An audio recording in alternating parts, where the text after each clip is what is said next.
इसमें पहला डिसऑर्डर हम स्टडी करेंगे किसका, निमोनिया का। निमोनिया हम किसको कहते हैं, तो निमोनिया हम कहते हैं कि लंग्स के अंदर जो इसका फंक्शनल यूनिट है जिसको हम एल्वियोलस कहते हैं, तो एल्वियोलस के अंदर अगर क्या हो जाए, एल्वियोलस में अगर पस फॉर्मेशन हो जाए, यानी इस एल्वियोलाई में पस की फॉर्मेशन हुई है और ये उससे भर चुका है, या ये कि जो ब्रोंकियोल्स हैं या उससे ऊपर अगर आप चले जाएं तो जो ब्रोंकाई है, इसके अंदर अगर पस फॉर्मेशन हो जाती है यानी इन्फेक्शन, और पस बुनियादी तौर पर क्या होता है, पस बुनियादी तौर पर डेड सेल्स होते हैं, पैथोजन के भी डेड सेल्स होते हैं और हमारे इम्यून सिस्टम के भी डेड सेल्स होते हैं। तो पस फॉर्मेशन का मतलब ये है कि इन्फेक्शन वो फैल चुका है और इस स्टेज तक पहुंच चुका है कि जो बाहर से हमलावर जरासीम था उसकी भी डेथ हुई है, आपकी इम्यून सेल्स की भी डेथ हो चुकी है। तो इसका नुकसान क्या होता है, इसका नुकसान ये होता है कि एल्वियोलस का जो बुनियादी काम है वो क्या है, एल्वियोलस का बुनियादी काम गैसियस एक्सचेंज है, गैसियस एक्सचेंज। तो गैसियस एक्सचेंज या इसका ताल्लुक किसके साथ है, आपके ब्रीदिंग के साथ है। तो वो मेन फंक्शनल यूनिट जिसका काम क्या है, वो मेन फंक्शनल यूनिट जिसका काम ये है कि उसने गैसेस का एक्सचेंज करना है, उसने किसका एक्सचेंज करना है, गैसेस का एक्सचेंज करना है, वो बंद है, ब्लॉक है पस की वजह से। तो सांस लेने में क्या होगी,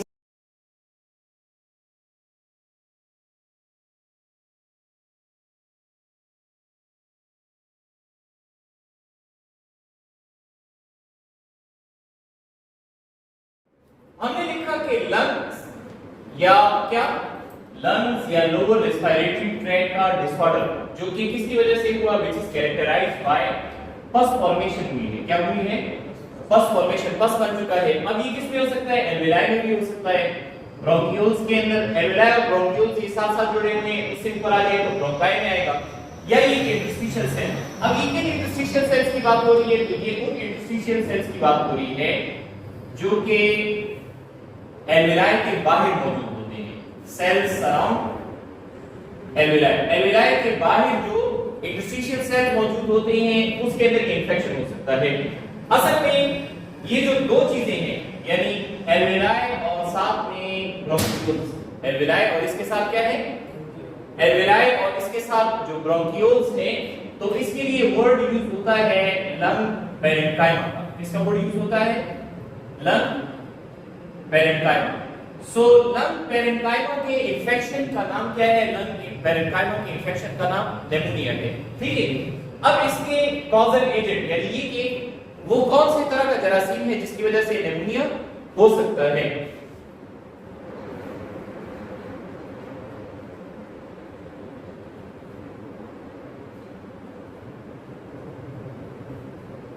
तो ये पॉइंट जेड पे रख के निमोनिया वायरस की वजह से भी होता है, निमोनिया बैक्टीरिया की वजह से भी हो सकता है, और बाद जो एड्स या एचआईवी के पेशेंट्स हैं उसके अंदर निमोनिया किस वजह से होता है, उनमें निमोनिया होता है एक प्रोटोजोन की वजह से। किसकी वजह से, प्रोटोजोन की वजह से। तो कॉजल एजेंट्स में अगर बैक्टीरिया ले लें,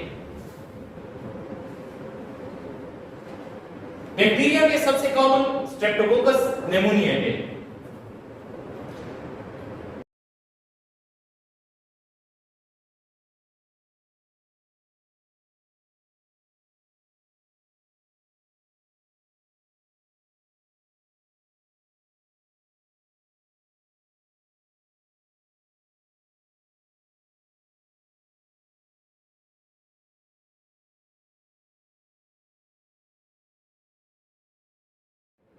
चलिए इधर देखिए, हमने यहां पर कॉजल एजेंट्स लिखे, बैक्टीरिया में स्ट्रेप्टोकोकस निमोनिया है।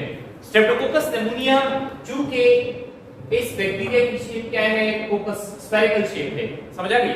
तो इसको क्या कहते हैं, इसको नेमोकोकल निमोनिया कहते हैं, यानी जो कि एक कोकस बैक्टीरिया की वजह से हो रहा है, नेमोकोकल निमोनिया, राइट। तो इसको नेमोकोकल निमोनिया जो कि स्ट्रेप्टोकोकस निमोनिया की वजह से होता है, और इसकी तकरीबन 80 मुख्तलिफ अक़साम है। कितनी अक़साम है, और 23 के अगेंस्ट वैक्सीन डेवलप हो चुकी है। दूसरा है माइकोप्लाज्मा निमोनिया जो कि माइकोप्लाज्मा का निमोनिया कॉज करता है हेमोफिलस इन्फ्लुएंजा। वायरसेस में कोरोना वायरसेस हैं जिसकी रीसेंट एग्जांपल आप देख सकते हैं कि 2-1.5 साल पहले जो है क्या हुआ था, कोरोना वायरस की वजह से बहुत से लोग अफेक्ट हुए थे। 2 साल पहले इसमें बहुत ज्यादा लोग अफेक्ट हुए, तो उसके अंदर मुख्तलिफ कोरोना वायरसेस हैं जिसकी वजह से निमोनिया होता है। देखिए कोरोना की डिजीज क्या है, वायरल निमोनिया है। कोरोना की जो डिजीज है ये असल में क्या है, वायरल निमोनिया है, और इसकी मुख्तलिफ शक्लें इससे पहले भी गुजर चुकी हैं, यानी 2019 से पहले भी गुजर चुकी हैं। एडिनो वायरसेस भी कॉज करते हैं निमोनिया, और एड्स पेशेंट के अंदर HIV अफेक्टिस उनको एक खास तरह का निमोनिया होता है, एक प्रोटोजोन एनिमल लाइक प्रोटिस्ट है जिसको हेमोसिस्टिस जेरोबिसी कहते हैं। तो ये इसके कॉजल एजेंट्स हैं। अब ये निमोनिया फैलता किस तरीके से है, तो याद रखिए कि अक्सर जो सांस की बीमारियां हैं, अक्सर जो क्या है सांस की बीमारियां हैं, तो वो एयरबॉर्न डिजीज होती है, यानी वो हवा के जरिए से फैलती हैं, स्प्रेड होती हैं। एक इन्फेक्टेड शख्स क्या करता है, या तो उसने तेजी से सांस को बाहर निकाला, या उसने खांसी की, या उसको छींक आई, तो तेज सांस, ठीक है, फोर्सफुल ब्रेथ, कफ या स्नीजिंग के साथ होता ये है कि जो वायरस है वो उसके लंग्स से बाहर एनवायरनमेंट के अंदर आ जाता है। तो इसका जो स्प्रेड है या ट्रांसमिशन,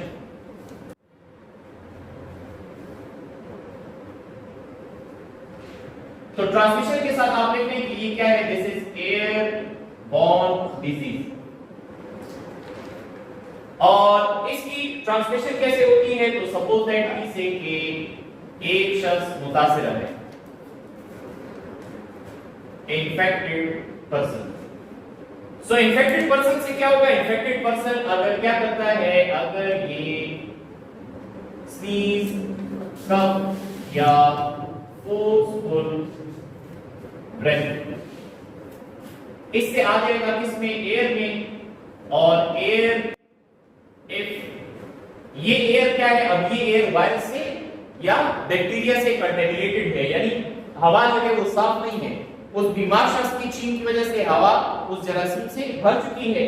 तो if inhaled by healthy person, अगर एक शख्स जिसको निमोनिया नहीं है और वो इसको इनहेल करता है, तो उसको क्या हो जाएगा, this will lead to infection, इसकी वजह से इन्फेक्शन हो जाएगा। निमोनिया की अगर हम, निमोनिया की मुख्तलिफ किस्में हैं, यानी एक तो ये कि निमोनिया की टाइप्स आप किस चीज की बेस पर ले लें, कॉजल एजेंट्स की, बैक्टीरियल निमोनिया हो सकता है, वायरल निमोनिया हो सकता है, या प्रोटोजोन का निमोनिया हो सकता है।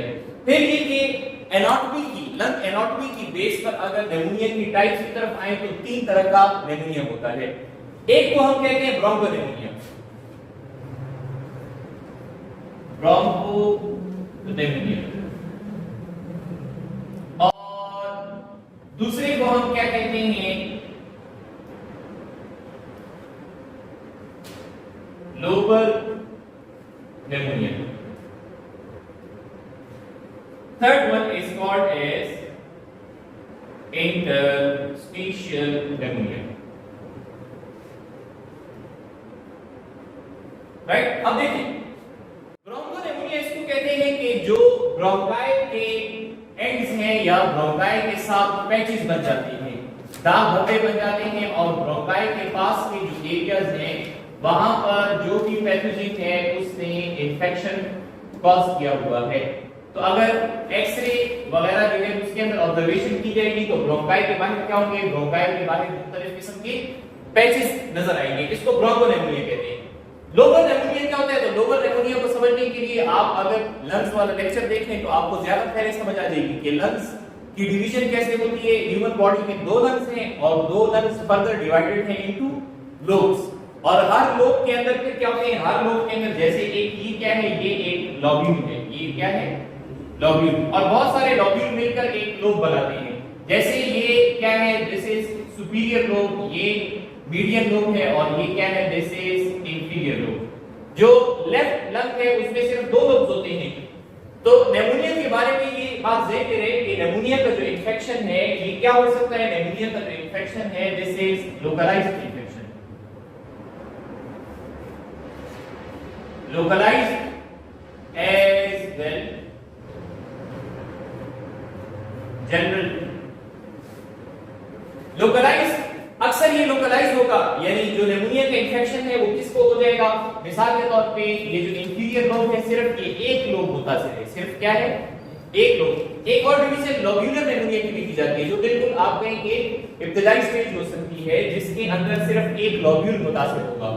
तो या तो एक ही एक पूरा लोब लंग्स का मुतासिर है। ऐसे भी हो सकता है कि राइट लंग जो है उसके अंदर इंफेक्शन हो चुका है और लेफ्ट लंग बिल्कुल ठीक है, या लेफ्ट लंग में इंफेक्शन हो चुका है और राइट लंग बिल्कुल ठीक है, सही है, ऐसे हो सकता है।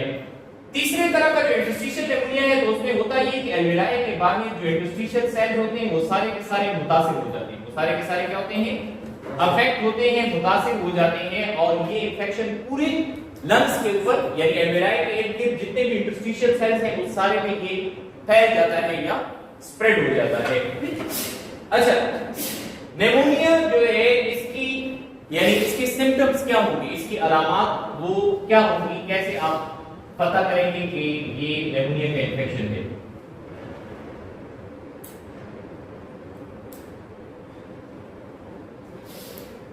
तो देखिए, किसी भी डिजीज के सिम्टम्स जानने से पहले आप उसके बारे में ये इंफॉर्मेशन ध्यान में रखें कि ये बीमारी असल में जिस्म के किस हिस्से में है। फिर आप इस पर गौर करें कि उस जिस्म के खास हिस्से का फंक्शन क्या है। तो जाहिर बात है जिस्म के जिस हिस्से में होगा और उस हिस्से का जो पर्टिकुलर खास फंक्शन होगा उस फंक्शन के साथ मसाइल पैदा हो सकते हैं। अब निमोनिया लंग्स का इंफेक्शन है, रेस्पिरेटरी ट्रैक्ट का इंफेक्शन है, तो रेस्पिरेशन मुतासिर होगी, ब्रीदिंग मुतासिर होगी और ब्रीदिंग के साथ जुड़े हुए मसाइल वो क्या होंगे, उसके साथ जुड़े हुए मसाइल वो खड़े हो जाएंगे। तो सिम्टम्स में पहला सिम्टम इसका क्या है, यानी कुछ ऐसे सिम्टम्स हैं जो क्या है फिंगर टिप्स पर निमोनिया की इंडिकेशन दे देते हैं, उसके बारे में बताते हैं। उसमें फीवर और साथ में क्या चिल्स और इसी तरीके से शिवरिंग, यानी तेज बुखार के साथ सर्दी लगना और कपकपी आना, तो ये निमोनिया का एक सिम्टम है। इसी तरह जब सांस मुतासिर होगी तो रैपिड ब्रीदिंग क्या होगी, रैपिड ब्रीदिंग, और रैपिड ब्रीदिंग के साथ यानी आदमी तेज तेज सांस ले रहा है उसका सांस जो है वो क्या हो रहा है, छोटा भी हो रहा है, तो जिसको हम कहते हैं शॉर्टनिंग ऑफ ब्रेथ।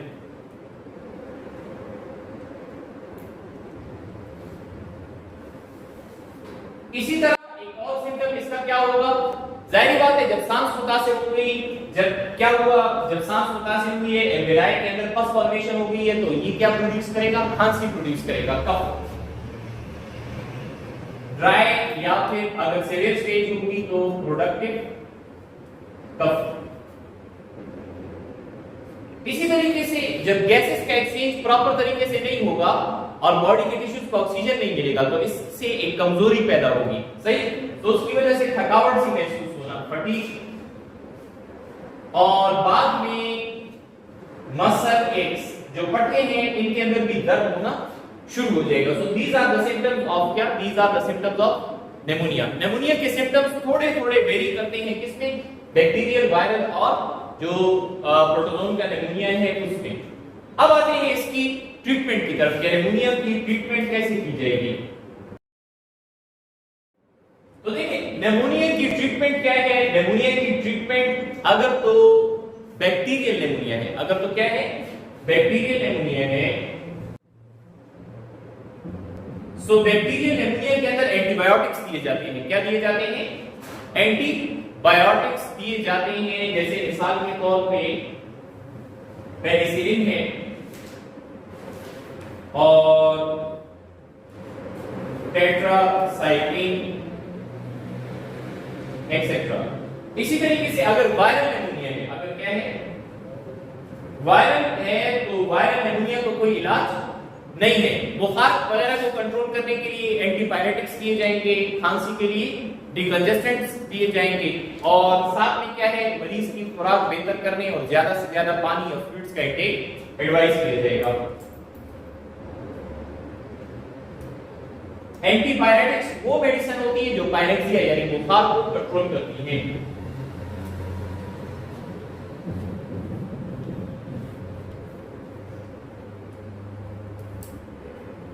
तो लोअर रेस्पिरेटरी ट्रैक्ट का वो इंफेक्शन जिसके अंदर ब्रोंकाई के बाहर या ये कि किसी एक लोब में या ये कि एल्वेलाई के बाहर सारे के सारे इंटरस्टिशियल सेल्स में इंफेक्शन फैल गए तो उसको हम निमोनिया कहते हैं। ये हवा के जरिए से फैलता है।